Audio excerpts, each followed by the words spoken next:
श्री स्वामी समर्थ महाराजांची जी केस आणि नखे कापली जायची ती केस आणि नख कापण्यासाठी एक गोपाळ नावाचा नाभिक समाजाचा नावी होता।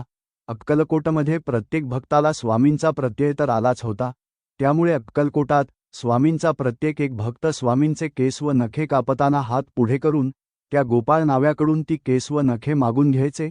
पण काही दिवसांनी गोपाळ भाऊ यांना कळलं की स्वामींच्या नखा आणि केसांमुळे लोकांना गुण येतोय व त्यांची भरभराट होते, त्यावेळेस त्यांच्या मनात थोडासा लोभ प्रकट झाला। त्यानंतर गोपाळभाऊंनी स्वामींची नखे व केस जपून ठेवायला सुरुवात केली व काही दिवसानंतर त्यांचं ताबीत बनवून ते बाजारात विकायला लागले। त्यामध्येच बघा आपलं नशीब किती चांगलं आहे। त्या ताबीतांमधला एक तावीत ज्यामध्ये श्री स्वामी समर्थ महाराजांचं नख आहे, तो आज अक्कलकोटमध्ये भातखंडे भाऊ यांच्याकडे आहे। तुम्हाला या फॅक्टबद्दल माहीत होतं की नाही, कमेंटमध्ये नक्की सांगा आणि व्हिडिओ आवडल्यास भक्तिभाव सागरला नक्की सबस्क्राईब करा। श्री स्वामी समर्थ।